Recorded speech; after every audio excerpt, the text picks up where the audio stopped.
Hey, Lily Wong here, and this is Fly with Lily podcast.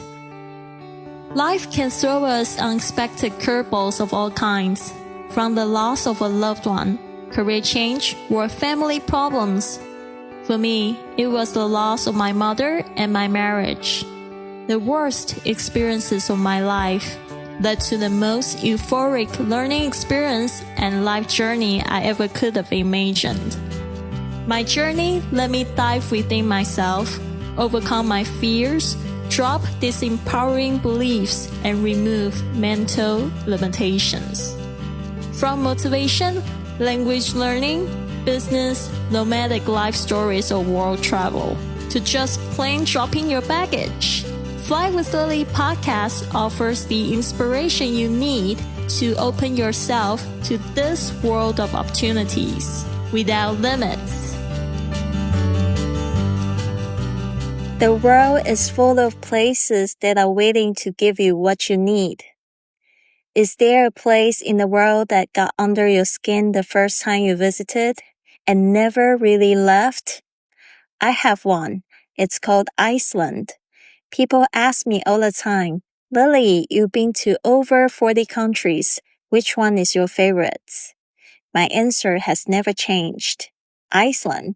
And it all started because of a movie. I was sitting in the movie theater with my father, my aging, patient, quietly wonderful father, watching The Secret Life of Walter Mitty. From the very first frame, something shifted inside me. There was Ben Stiller, riding a skateboard down an endless open road, surrounded by volcanoes, glaciers, and the sky so vast it didn't feel real. And somewhere in my chest, something clicked into place, that specific kind of longing that feels less like a wish and more like a memory of somewhere you've never been. Walking out of the theater, I turned to my father and said, Dad, I'm going to Iceland someday. I didn't know when, and I didn't know how. I just quietly held on to that dream. That one sentence eventually brought me to Iceland 4 times. I spent over 100 nights on that island. I lived through all 4 seasons. I fell in love twice. I soaked in outdoor hot springs at -8 degrees, looked up at the sky full of stars, and met strangers who became friends, and each time I left knowing myself a little better. Someone once told me the landscapes of Iceland make it very easy to fall in love. I think that's true. The people are something special too. Their humor sits right at the crossroads of where Iceland is geographically positioned. Between Europe and North America, with a mix of American openness and British dark wit.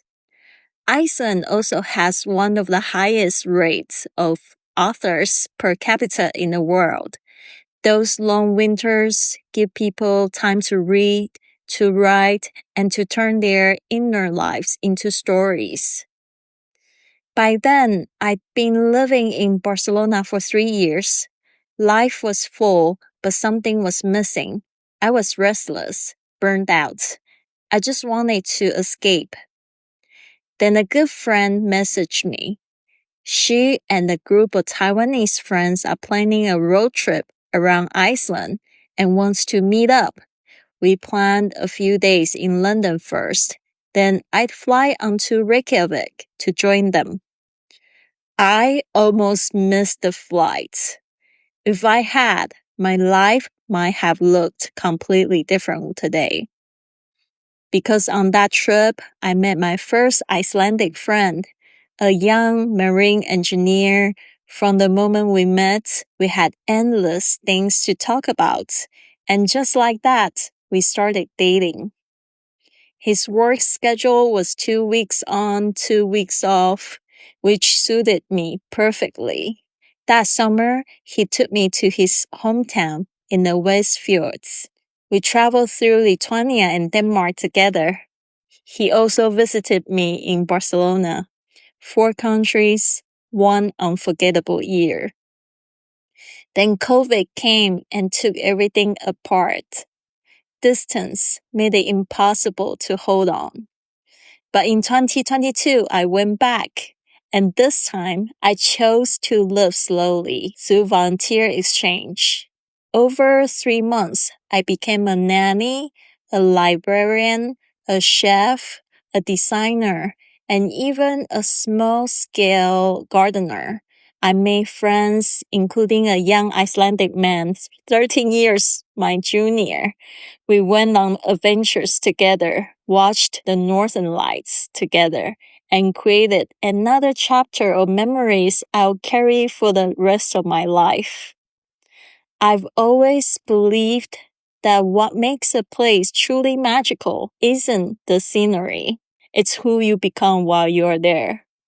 Iceland is one of the most expensive countries in the world, and yet every time I went, I spent less than almost any other trip because I live locally, exchanged skills, and made my home inside the community. When I left for the last time, I thought it might be years before I return, but lately I can feel it calling again.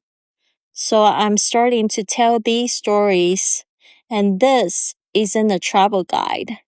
It's a collection of moments, the ones that made me laugh, made me cry, made me fall in love, made me let go, and brought me again and again a little closer to who I am.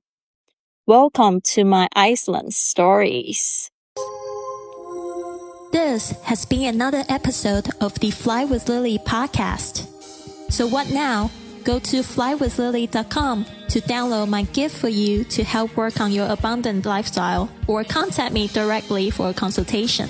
This show takes a lot of work and planning, so if you enjoyed it, please consider a 5-star review on iTunes, following on Facebook and Instagram at flywithlily, or come up and give our crew a hug on the street when you are on your journey. Thanks for listening, and remember, life's curveballs can be your best opportunities.